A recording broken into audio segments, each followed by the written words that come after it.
O Sr. António e o Sr. Fernando aceitaram entrar na comissão de honra do Sr. Luís Filipe para presidente do Benfica. Mas o Dr. Costa e o Dr. Medina ficaram à porta.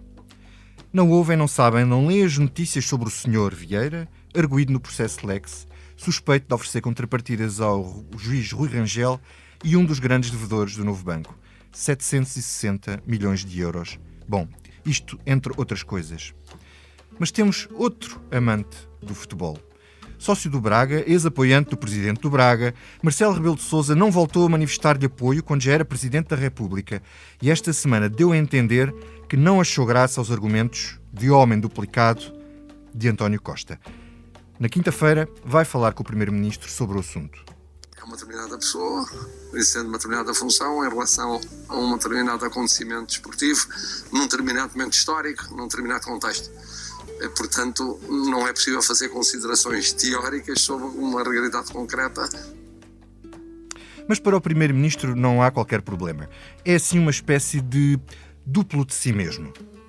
Eu não vou fazer nenhum comentário sobre um assunto que não tem rigorosamente nada a ver com a vida política, nem com as funções que exerce, que exerci. É um assunto completamente estranho a vida política. Todos os líderes políticos se comentaram certo? A sua ligação. Mas isso, a liberdade de expressão, é felizmente algo que existe em Portugal. Da minha parte, não faço nada, nenhum comentário, não tenho nada a dizer sobre uma matéria que não tem rigorosamente nada a ver com a minha vida política.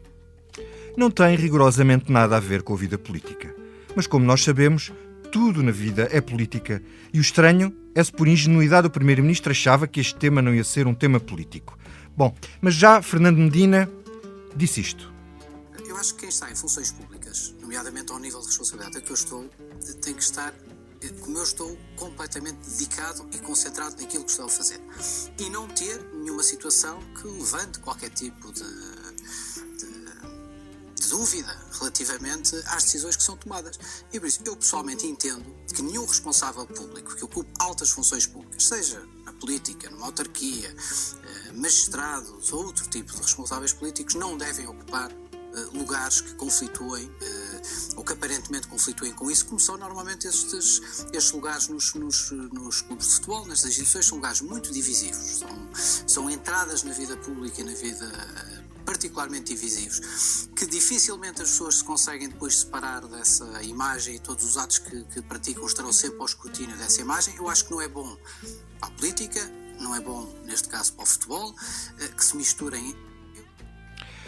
Este som, atenção, este som é de junho, não é de agora.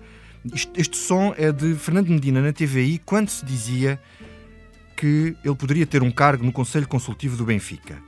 Agora, no presente, para se defender do facto de pertencer à Comissão de Honra de Luís Filipe Vieira, justificou-se assim.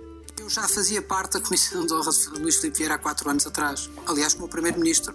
Eu não me recordo uma única notícia a esse respeito, há 4 anos atrás. Nenhuma. Mas temos mais eleições em Portugal, neste caso não são para a Luz, mas para Belém, onde António Costa, neste caso, não toma posição e não vai integrar a Comissão Política de Honra de ninguém. E esta semana, com João Ferreira, do PCP, ficou fechada a lista de candidatos. São umas presidenciais com um vencedor anunciado, mas com várias corridas lá dentro. Esta é a Comissão Política número 137. Estamos a gravar na terça-feira, dia 15 de setembro, e para debater estes assuntos temos connosco João Vieira Pereira, diretor do Expresso. Olá, João. Olá, Vítor. Bernardo Ferrão, nosso convidado, subdiretor da SIC. Olá, Bernardo. Olá, Vítor.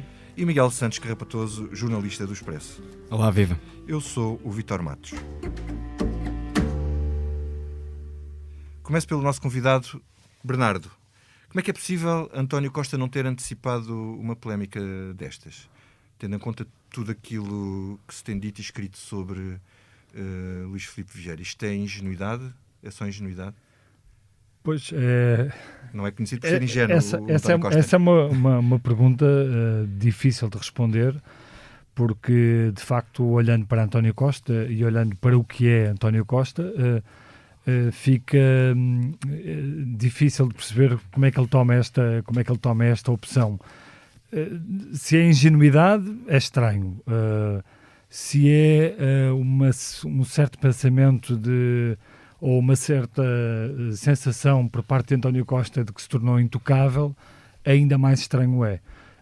Acho que não faz nenhum sentido o que aconteceu e o que está a acontecer, quer dizer, e torna-se ainda mais grave quando o Primeiro-Ministro se desculpa, não uma, mas já 2 vezes, dizendo que aquele apoio é o apoio dele enquanto pessoa e não enquanto Primeiro-Ministro, quer dizer, mas ele esquece que é Primeiro-Ministro, e depois toda a gente lhe anda a lembrar o óbvio, as declarações que ele fez no passado, dizendo que nenhum Ministro se deve esquecer das funções que ocupa. Portanto, tudo isto é muito lamentável, porque tudo isto faz puxar para a discussão pública a questão da futebolização da política ou da politização do futebol. Também é estranho que António Costa caia nesta, porque, quer dizer, está a dar, como dizia a Ana Sá Lopes, um artigo do Público, está a dar muitos argumentos e bons argumentos a Ana Gomes, uma candidata que António Costa, sobre ela ainda não disse nada, uma candidata que obviamente puxou deste assunto, e bem, porque este assunto não faz nenhum sentido, sobretudo porque sabemos que o Luís Filipe Vieira não é uma pessoa qualquer. O Luís Filipe Vieira é, além de presidente do Benfica, é um empresário que nem sempre tem sido conhecido pelas melhores razões. Ele esteve ligado a um dos períodos mais difíceis da banca. O João Vieira Pereira está aqui e terá certamente mais pormenores para dar. Um período em que só com o Luís Filipe Vieira foram atribuídos só de empréstimos cerca de 700 milhões de euros, somado entre Novo Banco e Caixa Geral de Depósitos. Todos nós sabemos, enquanto contribuintes, o que está a custar o Novo Banco ao país. Acresce a tudo isto que Luís Filipe Vieira é também, na Justiça, alguém que está a ser observado, que é arguído, já em processos. Quer dizer, é muito mau que António Costa faça isto. E esta não é a primeira vez. Nestes tempos de Covid, já vimos outra associação também muito má do Primeiro-Ministro e também do Presidente da República ao futebol, quando o Presidente da República, no Palácio de Belém, recebeu toda aquela comitiva da Federação Portuguesa de Futebol e disse aquela frase infeliz que a Champions ia ser um prémio para os médicos e para os enfermeiros. Quer dizer, tudo isto é muito infeliz. Neste caso, Marcelo já se marcou, claro, e deu a entender que não... Sim, Marcelo demarca-se, mas Marcelo neste momento também não é nenhum ingênuo. Marcelo Rebelo de Sousa aproveita toda a oportunidade, neste momento, porque está numa corrida presidencial.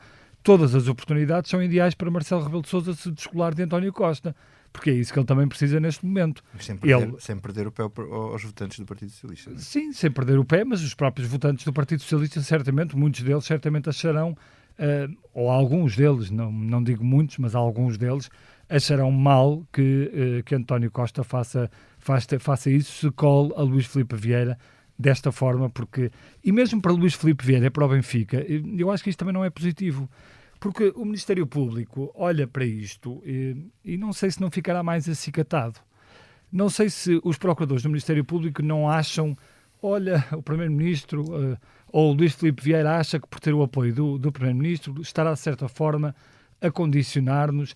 Eu não sei se o Ministério Público não ficará ainda mais feroz por achar que Luís Filipe Vieira está aqui a rodear-se dos mais fortes para ver se ninguém lhe toca.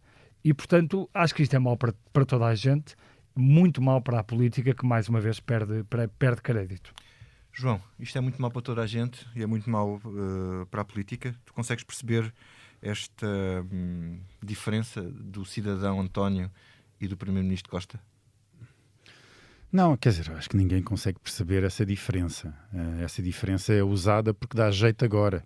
Se no futuro deixar de dar jeito, ela deixa de ser usada. Vou só aqui tentar dar um exemplo um bocadinho extemporâneo, se calhar, e absurdo, mas vamos, quer dizer, é o cidadão António Costa que paga impostos, por exemplo, e ninguém passa pela cabeça que o Primeiro-Ministro deixe de pagar impostos, quando o cidadão António Costa pode deixar, quer dizer, e se António Costa deixar de pagar impostos, ele como Primeiro-Ministro está em causa, quer dizer, portanto, não existe essa questão, isso é uma questão que foi criada politicamente porque deu jeito.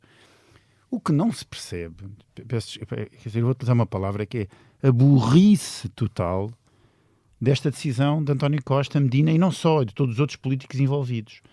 Não só porque Luís Filipe Vieira, relativamente há 4 anos, quando pelo menos António Costa e Medina já faziam parte da Comissão de Honra, mudou muito a percepção que se tem dele. Aliás, ele passou a estar envolvido numa série de casos suspeitos e descobriu-se, entretanto, as dívidas todas, como o Bernardo já falou, que ele tem com a banca, que ele deixou de pagar, e os perdões que teve à banca, quer no Novo Banco, quer na Caixa Geral de Depósitos, que ambos que custaram muito dinheiro aos contribuintes portugueses, principalmente mais a Caixa Geral de Depósitos do que o Novo Banco para já, mas o Novo Banco também. A verdade é que se descobriu isto e, portanto, a percepção que nós temos do Luís Filipe Vieira alterou-se totalmente. Mas nós estamos em vésperas de sair a acusação da Operação Lex. Claro. Deve estar por dias, semanas. É completamente que não insensato. É um caso qualquer, não é um caso qualquer. É um caso de corrupção de magistrados Exato. de um Tribunal Superior. Que é completamente insensato dar o apoio politicamente, por muitas amizades que possam existir, por muito carinho que António Costa e Medina tenham com Luís Filipe Vieira, num momento em que se está prestes a sair uma acusação destas. Porque se calha Luís Filipe Vieira ser acusado de alguma coisa, nós não sabemos, quer dizer, como é que António Costa vai justificar? E isto tudo revela uma promiscuidade permanente entre o futebol e a política, que os políticos querem manter porque lhes traz benefícios. Porquê é que achas que traz benefícios? Por exemplo, o que é que António Costa ganhava em apoiar Luís Filipe Vieira, que é uma figura tão controversa? Quer dizer, nem presumo que até os próprios controversa dentro do Benfica. Não é controversa dentro do Benfica. Não, mas quer dizer, não há muitos benfiquistas. Presidente do maior mas há muitos clube. benfiquistas que não conseguem separar as coisas. Espero eu. É presidente do maior clube nacional, quer dizer, a julgar pelas contas do Benfica são 6 milhões, não é? Sim. Quer dizer, eles dizem que são, mas eu não sei. Mas a verdade é que, quer dizer, tem obviamente um ganho político. Se não tivesse nenhum ganho político, ele nem sequer apoiava. Tenho essa certeza absoluta.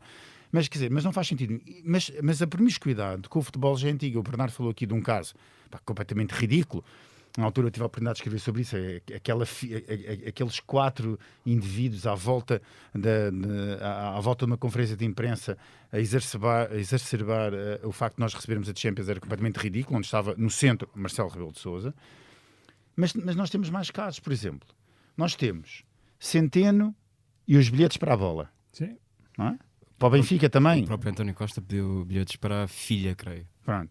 Nós temos as viagens da Galp, né? Se lembra já da Galp para ir ver o futebol, que levou à admissão de secretário de Estado. Quer dizer, os casos repetem-se relativamente e parece que de repente eu já fui muito mais adepto do futebol que sou hoje. Não interessa para a discussão, não sou adepto do Benfica, sou sportinguista, mas isso não vem para o caso. Mas nós todos sabemos que o futebol, de vez em quando, quando nós entramos no estádio, nós já vimos pessoas que até nós consideramos pessoas absolutamente sensatas e normais a transfigurarem-se. E quando entram naquele ambiente, a perderem, a tornarem-se outras pessoas numa espécie de numa espécie de Mr. Hyde, Dr. Jekyll, de mudarem completamente. E eu acho que os políticos levantar o futebol é a mesma coisa. Uma coisa é o Benfica, outra coisa é o Luís Filipe Vieira, não é? Apesar de tudo, quer dizer, ser um grande adepto de um clube de futebol é uma coisa, ser adepto do presidente do clube é outra. Mas eu acho que as pessoas perdem esta a noção. E se é grave, António Costa, atenção, agora vou por aqui, deixa só mudar, ou se é burrice António Costa ter aceitado fazer uma coisa dessas, eu acho que é mais grave o caso de Medina. E porquê? Porque Medina vai ter muito mais, no seu dia-a-dia, vai ter de tomar muito mais decisões que têm a ver diretamente com o Sport Lisboa-Benfica do que propriamente António Costa. Embora aí deixa-me só dizer uma coisa, embora aí eu acho que a coisa descenda ao nível das autarquias, o mesmo acontece, por exemplo, também aconteceu no Futebol Clube do Porto, exato, mas com a Câmara Municipal do Porto, mas embora aí há muito mais relações entre as câmaras e os clubes das cidades e, portanto... mais, para António mim... Costa esteve lá. Sim, exato. Bernardo, mas se existem mais relações, mas eu acho mais que é grave argumentos é primeiro-ministro. estás a dizer que o presidente das câmaras se devem de não, ou pelo menos tirar-se desta luta de partidos e sair de qualquer apoio e fação. Eu acho que se pode entender ligeiramente melhor. É na mesma grave, mas acho que se pode entender ligeiramente melhor o caso de Medina do que o caso de António Costa. Quer dizer, António Costa, como Primeiro-Ministro, eu admiro-me. Há aqui esta questão da cegueira esta questão de António Costa não ter pensado e continuar a achar que não há aqui nenhum problema e que há uma figura que é ele enquanto pessoa e uma figura que é o Primeiro-Ministro, e ele achar que não há aqui nenhum problema nesta colagem, a mim admira-me e faz-me lembrar tempos passados. Tempos, por exemplo, de José Sócrates, em que José Sócrates achava que nada lhe tocava e achava que era...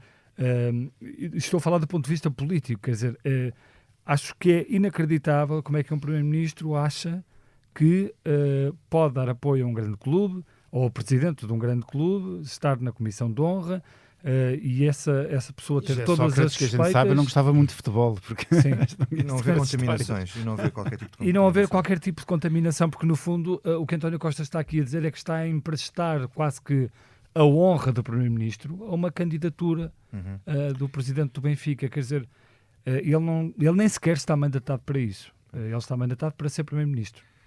Miguel, diz-me uma coisa. Tu percebes a tese do Fernando Medina de que uma coisa são os cargos e outra coisa é o apoio numa comissão de honra? Bom, se essa é a defesa de Fernando Medina, acho que estamos conversados, até porque, imaginando este cenário em que, de facto, tal como... Eu creio que essa reação de Fernando Medina na altura era uma referência indireta a Rui Moreira, que aceitou, de facto, um cargo no Futebol Clube do Porto. Mas quando aceitas um cargo, tu a determinada altura podes romper com essa instituição e sair pela porta. Quando tu pertences a uma comissão de honra, tu estás a testar a honra de alguém. E é isso que Fernando Medina e António Costa estão a fazer. Estão a testar a honra de Luís Filipe Vieira. Nós já aqui falamos dos vários casos em que Luís Filipe Vieira se envolveu nos últimos anos, desde 2016. Mas diz-nos, tu estiveste a estudar isso, estiveste a dar uma vista. Temos o Etopeira, temos o Malachau, temos uma alegada burla ao BPN, temos as ligações à Doyen, temos a Operação Lex, que já falamos, temos o buraco enorme no novo banco. Portanto, isto desde 2016, a percepção, como dizia o João, de facto mudou. Luís Filipe Vieira não é o mesmo que era em 2016. Portanto, se a defesa de Medina e de António Costa... Melhor, é o mesmo, mas agora nós sabemos mais coisas. Agora cheira um bocadinho pior, talvez. E se a defesa de Fernando Medina e de António Costa é... Nós há 4 anos já fazíamos parte, já estávamos com Luís Filipe Vieira. Bom, isso é uma não defesa. Mas daí o Marcelo Rebelo de Sousa Sousa... agora está à beira de uma acusação, é arguído. Não, Marcelo Rebelo de Sousa falou do momento, do contexto e do momento histórico. Exatamente, para realçar isso. Exatamente. Não achas? Exatamente, quer dizer, Marcelo não é para aqui muito chamado, porque de facto aqui o Marcelo já sente o sangue na água como um tubarão e vai atacar todas as falhas de António Costa para tentar capitalizar junto do eleitorado de direita. Foi muito conveniente aquelas declarações dele. Mas centrando em Medina e António Costa, eu imagino que eles olhem para Vieira. Eu lembrei-me de uma imagem que é Vieira parece com um pato, nada com um pato, grasna como um pato, mas para Vieira, para Medina e para António Costa, a Vieira é um lindo cisne branco impoluto. Não se percebe como é que não se tiram ilações sobre a quantidade de casos em que já foi envolvido Luís Filipe Vieira. E depois o Bernardo... Atenção, Miguel, ele não é sequer acusado de nada, claro, nem culpado de nada. Mas esse não, é sempre... É preciso ver essa questão. A questão aqui é uma questão de prudência, não é? De prudência política relativamente a este caso. As últimas notícias vai ser acusado na Operação Lex. Mas essa é aquela questão da velha tese muito sonsa da presunção de inocência. Como se a ética republicana não tivesse aqui também um papel a desempenhar. António Costa é um Primeiro-Ministro e Fernando Medina é Presidente da maior Câmara do país. Eles têm responsabilidade acrescida para não estarem associados a determinadas figuras bastante controversas, sobretudo do universo do futebol.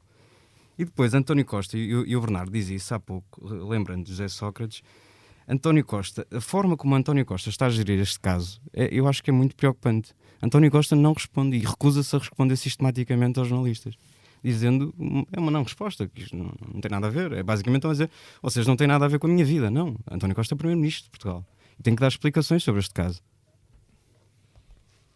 Meus senhores, mais alguma coisa a acrescentar? Nós temos tanto para acrescentar a isto, a gente pode fazer o programa todo a falar sobre esta burrice monumental. Não é? É que eu não consigo, é por mais voltas que se dê à cabeça, eu não consigo perceber como é que eles caem nesta infantilidade.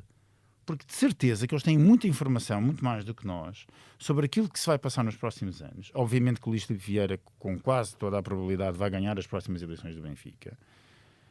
Mas o que é que António Costa e Medina ganham por apoiar para apoiar Luís Filipe Vieira. A única questão que eu vejo que pode eventualmente explicar é se os jornais, tal como o Expresso publicou a notícia de que eles faziam parte da Comissão, descobrisse que, ao contrário de 2006, eles agora não faziam parte da Comissão e, portanto, tinham retirado o apoio ao Luís Filipe Vieira. Pois, isso eu gostava também de perceber, pronto, se eles vão retirar o apoio ou não. Pronto, mas repare, exatamente.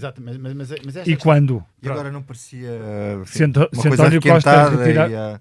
Não sei, se António Costa retirar o apoio depois de quinta-feira, quer dizer, não fica muito bem, porque parece que foi uma coisa imposta por Marcelo Rebelo de Sousa. Quinta-feira estás tu a dizer que a acusação da Operação Lex sai na quinta-feira? Não, porque é o encontro, porque é o encontro semanal entre o Primeiro-Ministro e o Presidente da República, não é? Mas o que é que o Presidente lhe pode dizer numa circunstância destas?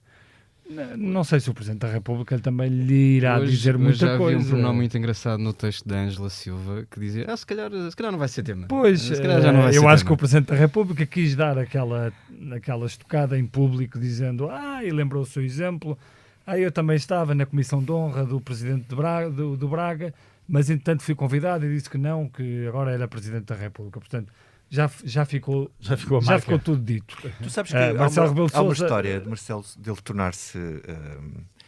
se tornar sócio do Braga.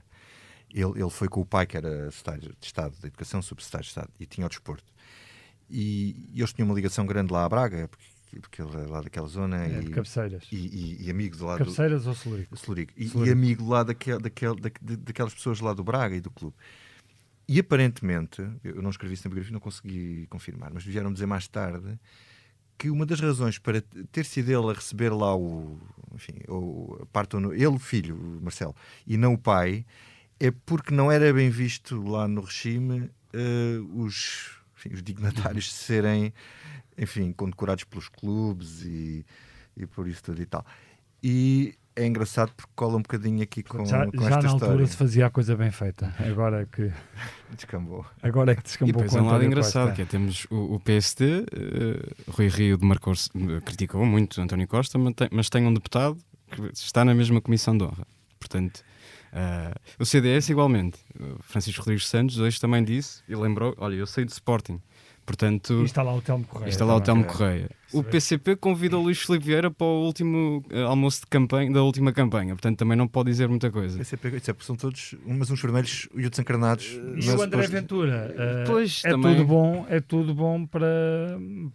O André Ventura tudo é alimento, se quiseres. E estes casos, tal como para a Ana Gomes, estes casos são ótimos para André Ventura. Mas tu não achas que este o alimenta menos porque ele... Mais ou menos porque isto dá para ele fazer aquele discurso, a resposta que ele dá ontem, salvo erro, ele diz, eu também fui convidado para muitos cargos e não aceitei. Quer dizer, toda a gente sabe qual é a história do André Ventura e como é que ele surge na política. André Ventura foi comentador toda a vida associado ao Benfica e, portanto, é assim que ele se faz gente, se quiseres, gente no sentido público. Isto, de alguma forma, normaliza. Claro... Quando o Primeiro-Ministro faz exatamente a mesma coisa, quer dizer, André Ventura até pode dizer não, eu não me misturo com essa gente, eu não faço a mesma coisa que essa gente. E, portanto, isto é grave. Quer dizer, e António Costa acho que devia ser o primeiro... Por acaso era engraçado saber se André Ventura foi ou não convidado para a Comissão de Honra de Luís Filipe Vieira. Não sei, ele disse que já foi... Ele disse cargos, mas não especificou se ele disse que já foi convidado para vários cargos. Mas não disse quais.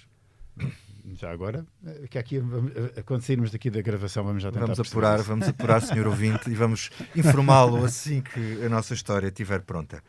Vamos mudar então de assunto e passamos às presidenciais. O elenco está aparentemente completo, com a candidatura do João Ferreira, que no PCP serve para tudo. Vamos ver se ainda se servirá para mais alguma coisa no futuro próximo. Mas olha, tu achas, Bernardo, que o António Costa, com este apoio ao Luís Filipe, quer dizer, já aqui em termos presidenciais, concordas com a Ana Sá Lopes que ele está a dar gás à Ana Gomes? Quer dizer, ele nas presidenciais não toma posição, mas na dos Benfica toma. Acho que a Amanda foi assim que ela colocou a questão. Sim, acho que a Ana Gomes está coberta de razão, quer dizer... Não se percebe muito bem como é que António Costa é tão expedito a apoiar Luís Filipe Vieira e depois, em relação a uma candidatura presidencial, aliás, a segunda candidatura presidencial ou as segundas eleições presidenciais que António Costa tem, não apresenta nenhum candidato oficial do Partido Socialista, e portanto Ana Gomes está coberta de razão e António Costa deu-lhe mais argumentos para a sua campanha em nome da democracia, em nome da maior transparência, em nome da separação de poderes. Portanto, tudo isto é um erro e tudo isto ajuda, por um lado, a Ana Gomes e, por outro lado, André Ventura, como eu dizia há pouco. João, tu achas que o Marcelo já perdeu as ilusões de ter um resultado tipo soarista? O que é que tu achas que podia ser um bom resultado para Marcelo Rebelo de Sousa neste contexto? 50 mais 1. 50 mais 1 bastava. É o que lhe basta, quer dizer, depois para a memória pode ficar os 70, os 80, os 60 ou o que seja, mas a verdade é que Marcelo, quer dizer, não existem muitas dúvidas sobre que Marcelo deverá ganhar as próximas eleições e, portanto, é verdade que para o próprio ego de Marcelo ele gostaria de ser o presidente realmente de todos os portugueses e gostava de ter 100% dos votos. Como isso é impossível, ele vai querer maximizar isso. Mas basicamente Marcelo é o vencedor já destas eleições. Esta para já, não é? Mas deixa-me só voltar um bocadinho atrás sobre os candidatos e sobre João Ferreira. É que isto, repara, de repente nós temos o PCP apresenta João Ferreira e temos imediatamente uma socialista a apoiar João Ferreira, como já tivemos socialistas a apoiar Ana Gomes e socialistas a apoiar Marcelo. Portanto, dentro do Partido Socialista nós não sabemos o que é que o líder acha, mas temos 3 candidatos do Partido Socialista.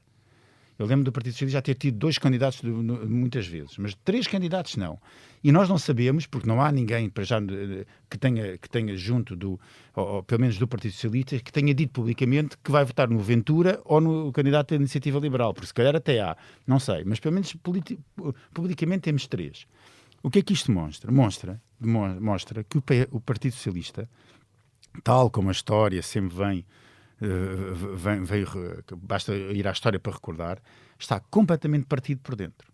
E se nós achávamos que havia 2 fações dentro do Partido Socialista, já a preparar aquilo que seria possível mas isso já futuro. Nas últimas presidenciais aconteceu mesmo. Não, é verdade, mas eram 2 fações, agora tens 3. Mas isso acontece Pronto. desde isso acontece, 79. Sim, isso normalmente acontece. Mas mostra que, ao contrário de que se calhar nós poderíamos pensar de que era ali que os líderes dos socialistas estavam a pensar de que se calhar António Costa daqui não sei o quê, e tínhamos o Pedro Nuno Santos e a ala mais Medina, etc., quem aqui ia ganhar. As coisas estão mais fraturadas do que parece. E, com este caso, atenção, e o Bernardo faz bem esta relação, este caso, alguém me dizia a respeito disto, bem, este caso do Benfica é o caso diploma do António Costa, comparando exatamente com José Sócrates. É exatamente o mesmo caso. Ele já tem o seu caso, que é este apoio ao Luís Filipe Vieira. E isto pode vir, dentro do próprio Partido Socialista, criar ainda mais fações e mais brechas, que elas existem. Claro que depois unem-se todos à volta do líder, quando assim for necessário, principalmente porque o líder tem o poder e tão cedo não o vai perder. Mas a verdade é que mostra que o Partido Socialista não está... Começa-se a ver sinais de tempestade no horizonte dentro do Partido Socialista com aquilo que se passa. Eu, em relação à tua pergunta, e é muito rápido, porque o Miguel também ainda não teve todo o seu tempo. Em relação à tua primeira pergunta sobre a questão dos 70 e tal % de soaristas, eu por acaso acho que isso foi um erro da parte de Marcelo Rebelo de Sousa, ter deixado passar essa ideia. E, aliás, o Expresso esta semana já mostrava que houve no fundo o assumir desse erro, porque de repente começámos a perceber que em Belém já há um baixar de expectativas. Aliás, até convém baixar expectativas. Claro, eu acho que foi um erro ter fixado essa fasquia, a fasquia de Mário Soares, porque o contexto era outro.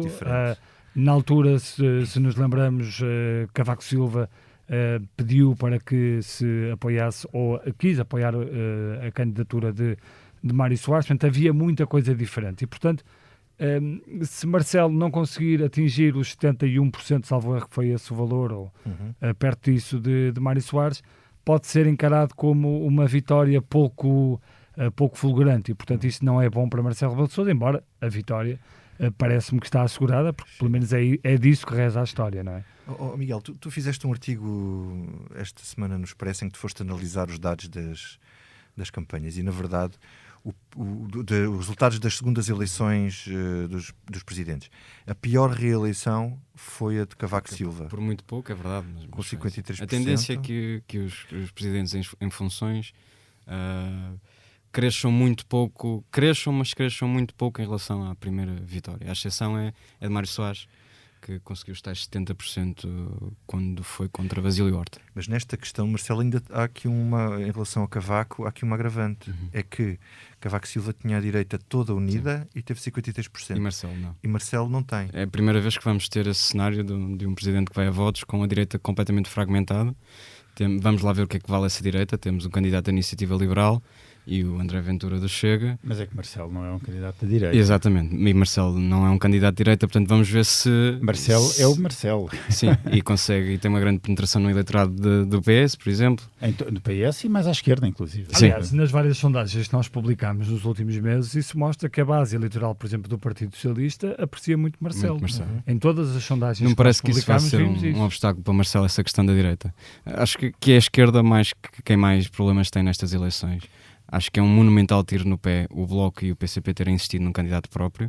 Acho que perderam aqui uma belíssima oportunidade de infligir uma grande derrota a André Ventura e vai ter efeitos na própria dinâmica dos dois partidos. Bloco. Porquê é que tu achas isso? Porque Marisa Matias não terá um resultado que teve nas últimas eleições presidenciais. Não, e sendo ela a candidata...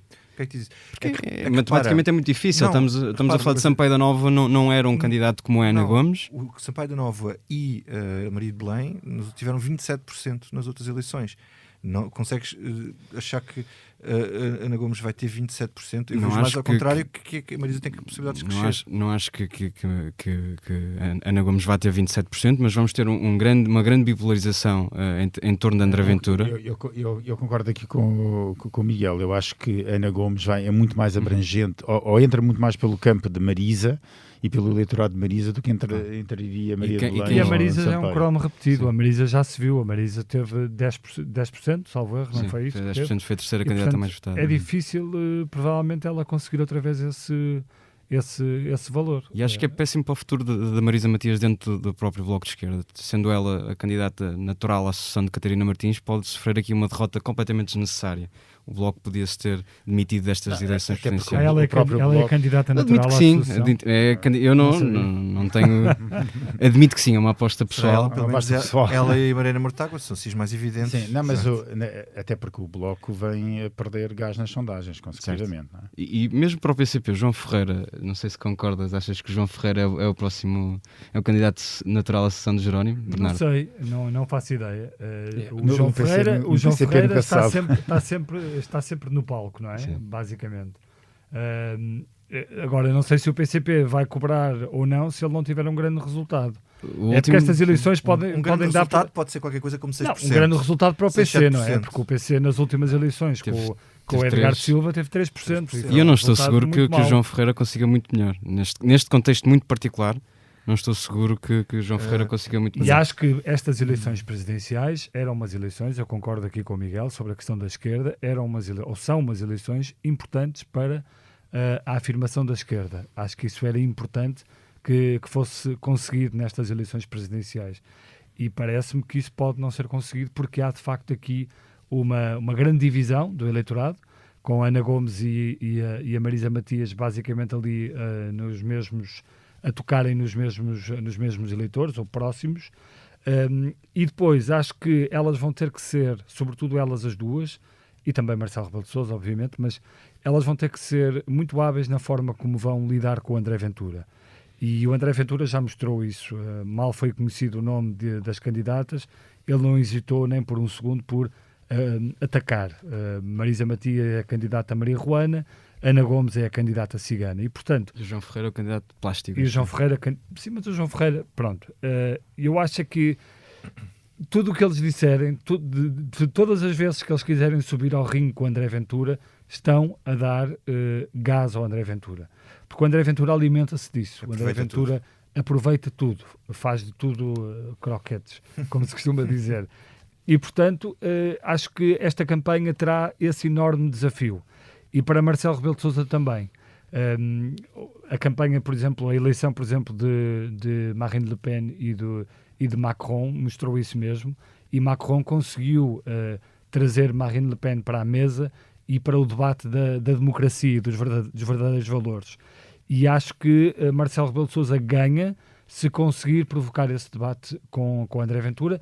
Se chegarmos a este extremo entre Marcelo e André Ventura, eu acho que Ana Gomes é capaz de conseguir, não sei, mas conseguir talvez melhor resultado que o André Ventura. Uhum.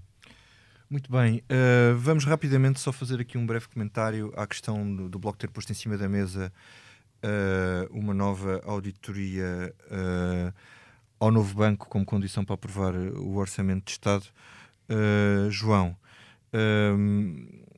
tu achas que isto torna o orçamento muito mais difícil de negociar, este tipo de condição? Não, acho que não coloca. Primeiro ponto, porque não é preciso o Bloco aprovar o orçamento. Aliás, acho que António Costa teve bem quando veio logo dizer no fim de semana também, bem, eu quero um acordo para a legislatura e não é para 2021, é para 2022, para 2023 e por aí fora. E eu acho que isto não vem colocar pressão nenhuma, porque para já o Bloco não precisa de aprovar o orçamento. Não precisa, não, precisa de abster-se, por menos. Basta abster-se. Não, mas eu estou a dizer, chambar. Mas é que eles dizem que votam contra. Pronto, mas veremos. A minha questão é esta. O que o Bloco pôs em cima da mesa, e depois veremos se vota contra ou não, se está lá ou não essa rúbrica, a gente estaremos cá para discutir isso. Esperemos que sim. Pronto, esperemos que sim. A minha questão é esta. Quer dizer, a exigência do Bloco é completamente, desculpem lá, estapafúrdia. Completamente. E eu já utilizei burrice e estapafúrdia na mesma comissão política. Isto está bonito. Mas a estapafúrdia, e eu explico porquê. Porque o Bloco, basicamente, diz na entrevista ao Expresso, que Catarina Martins diz isto. Eu só vou ficar satisfeita com o novo banco quando houver uma auditoria que diga aquilo que eu quero.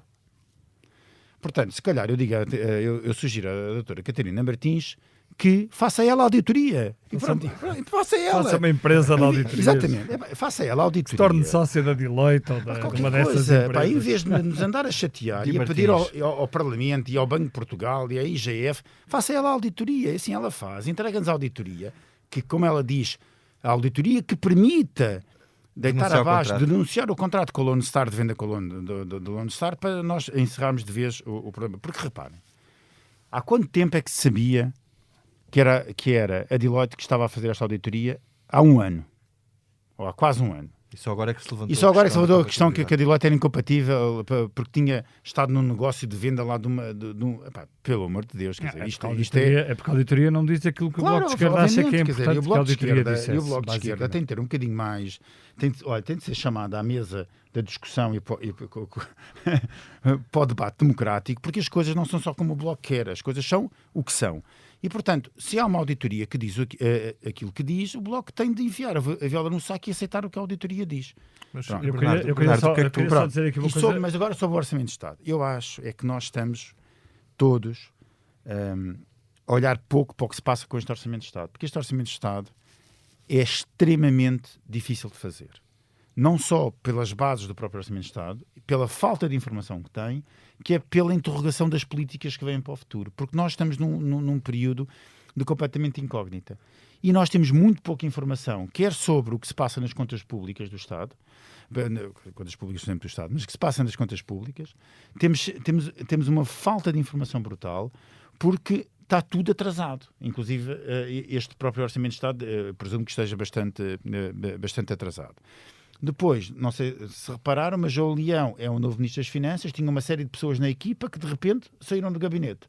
Um mês entraram, um mês saíram, em plena realização do Orçamento de Estado. Portanto, e de repente João Leão veio com umas frases a dizer: atenção, este orçamento é um orçamento contra a crise, isso quer dizer que não acrescenta crise à crise. Mas sem muito bem perceber o que é que quer dizer. Depois vem dizer uma coisa sobre o salário mínimo, mas depois, logo 2 dias depois, não era bem aquilo que eu queria dizer, era aumento do salário mínimo, mas só para quem pode, só para as empresas que podem. Portanto, há uma grande confusão.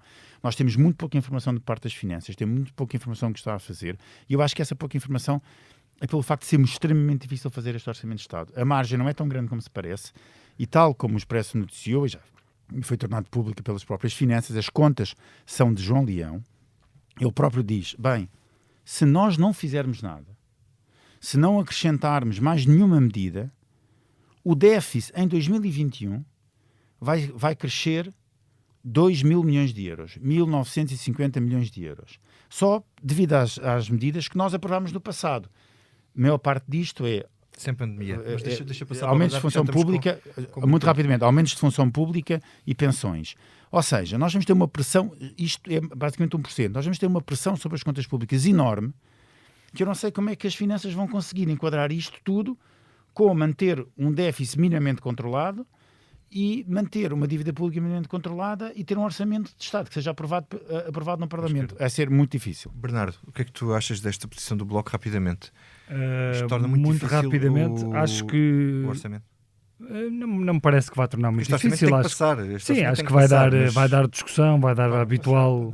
Tem que passar. Vai dar discussão, vai dar as habituais dramatizações. António Costa já começou por fazer uma, depois Catarina Martins respondeu. Pronto, é o habitual. Acho que o Bloco de Esquerda, com o PCP, com tudo o que o PCP tem feito, o Bloco de Esquerda deixou-se encostar à parede e o Bloco de Esquerda, parece-me a mim, não vai ter grandes hipóteses de não deixar passar o orçamento. Agora está a fazer fim-capé com alguns assuntos, nomeadamente com esta questão do novo banco, mas acabará por ter de deixar o orçamento passar. A questão do novo banco, parece-me a mim que alguém tem de pagar aquilo, porque os contratos são o que são, os contratos têm de ser cumpridos e, portanto, se não for no orçamento, se calhar vai sair muito mais caro aos contribuintes e aos portugueses, porque a algum lado tem que se buscar o dinheiro. E, portanto, terá de se encontrar uma solução e, portanto, aí o Bloco será responsabilizado por não ter permitido que aquilo entrasse no orçamento, mas o Fundo de Resolução, que é também alimentado pelos contribuintes, se não tiver esse dinheiro, teve que ir buscar o dinheiro a algum lado e, portanto, o Bloco de Esquerda também aí não ficará bem na fotografia. E, portanto, acho que, basicamente, o orçamento irá passar. Muito rapidamente, o que eu acho é que, com os milhões que aí vêm, e é muito dinheiro de facto, acho que o PSD faz falta a este debate. E acho que o PSD já se devia ter apresentado de outra forma, e eu acredito mesmo que Rui Rio faria uma importante prova de vida se aprovasse o próximo Orçamento de Estado. Miguel, tu achas que o novo banco, se o Bloco recuar, perde a face? E o que é que tu achas disto que o Bernardo estava a dizer sobre o PSD? Só sobre o orçamento, para não demorar muito mais tempo, acho que já passamos, com a festa do Avante, já passamos em definitivo a parte da encenação. Bloco, PCP e PS acabaram por se entender. Depois logo se vê se é com abstenção, se é com voto favorável, mas a geringonça está aí, vai aprovar este orçamento, acho que não há grandes dúvidas. Em relação mesmo que o novo banco arranjará uma forma muito criativa de meterem lá dinheiro, porque tem de meter lá dinheiro, claro. E portanto não há grande discussão sobre isso. Em relação ao PSD... Dá sempre para mandar fazer uma auditoria, quer dizer, dá sempre para mandar, agora tem que estar pronto antes de maio. Mas da outra vez também se estava a fazer uma auditoria e o Mário Centeno mandou pagar. Mandou para lá pagar antes dela aparecer. O PAN é que não gostará muito da quantidade de papel que se está a gastar em auditorias e árvores mortas. Em relação ao PSD, o PSD de facto vai apresentar agora em meados de setembro, creio, o tal plano alternativo para a alocação de fundos e vai tentar condicionar de alguma forma o debate sobre a tal bazuca europeia. Não me parece que o Rui Rio esteja com muita vontade de se enfiar neste barco neste momento. Muito bem. Muito obrigado. Vamos então passar ao que não nos sai da cabeça. João, então conta-nos o que é que não te sai da cabeça? Olha, o Bernardo já diz aqui uma frase que exatamente isso não me sai da cabeça, que é o Bernardo a certa altura diz, os contratos são para cumprir. Bem, são para cumprir, nós pensávamos que sim, principalmente no Reino de Sua Majestade, achávamos que o Reino Unido, a lei era ordem. A lei era lei. A lei era lei. E basicamente agora descobrimos que Boris Johnson não é bem assim, portanto ele assinou um acordo de saída, bem, e agora nós mudamos aqui a lei para que os nossos ministros possam fazer com ela o que quiserem. O que está a passar relativamente ao Brexit ainda, e esta medida aprovada já na primeira parte aprovada no Reino Unido ou Inglaterra é inacreditável. Eu acho que é uma machadada naquela que é a credibilidade britânica no mundo inteiro. E se isto avançar, eu acho que as críticas, principalmente de conservadores, mas não só, relativamente àquilo que foi esta posição de Boris Johnson, são muito elucidativas do que está em causa. É a mesma palavra do antigo Império Britânico que está em causa por não cumprirem aquilo que acordaram com a União Europeia num tratado internacional aprovado há pouco tempo. Bernardo, e tu? Bom, o que não me sai da cabeça é uma série que comecei a ver. A minha mulher já tinha lido o livro nas férias, eu não o consegui ler porque ela tomou conta do livro e, portanto, vi a série na Netflix e que se chama Pessoas Normais.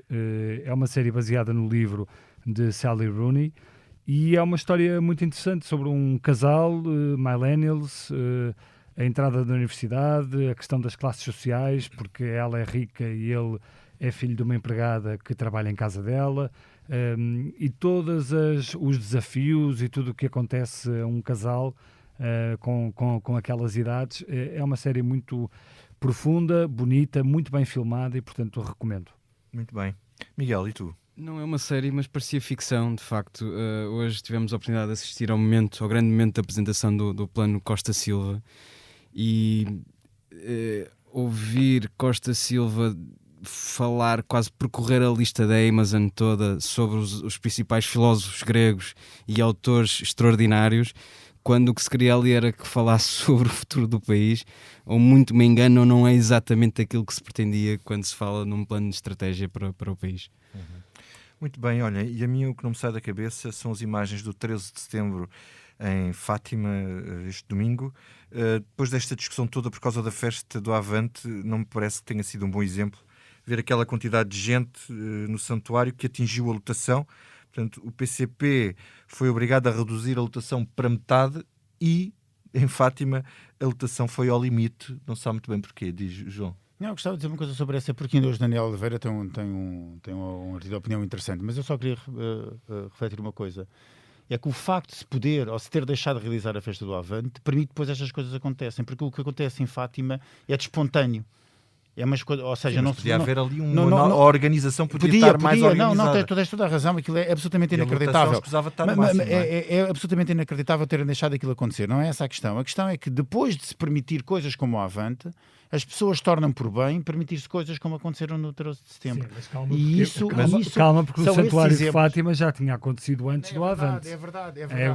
Mas e não aprenderam o que com o erro. Aconteceu este fim de semana em Fátima não foi só por causa do Avante. E as regras da DGS? Onde é que estão as regras da DGS? Mas é isso que eu estou a dizer. Houve regras para o Avante e não houve regras para Mas é que ninguém já acredita na DGS. Vocês não perceberam que a machadada, a apunhalada de credibilidade que a DGS dá nela própria com este tipo de decisões? Esse é que é o problema, é isso que eu queria chegar. É que a DGS perdeu toda a autoridade para decidir o que quer que seja e, portanto, sempre aquelas conferências de imprensa diárias, exaustivas, que já interessam a muito pouca gente, tornaram-se lamentáveis e passam uma imagem terrível e completamente desconexa da própria DGS, que um dia diz uma coisa e no seguir diz outra. E eu não sei se a DGS neste momento também não é uma vítima de uma lógica comunicacional imposta pelo governo. Eu não sei de quem é a culpa, portanto, eu estou a falar do resultado. A DGS dá a cara, é verdade, e dá a cara com todos os problemas, e não é fácil dar a cara todos os dias sobre isso, mas eu não sei se a DGS também não se tornou aqui não sei de quem é a culpa. um megafone de coisas que o governo quer que se digam. Deus e Marx não são bons conselheiros. Exato. Não sabemos o que é que eles falam um com o outro lá em cima, portanto ainda estamos para saber. E é assim, com este pensamento profundo, que terminamos a nossa Comissão Política, que teve edição multimédia da Joana Beleza, a ilustração é do Tiago Pereira Santos. E agora, senhores ouvintes, este momento musical é dedicado aos nossos atentos ouvintes António Costa e Fernando Medina. Ser benfiquista, eterna alma chama imensa, que nos conquista e leva a palma a luz intensa do sol, lá no céu risonho vem beijar. Com orgulho muito seu, as camisolas berrantes que nos campos a vibrar são papoilas saltitantes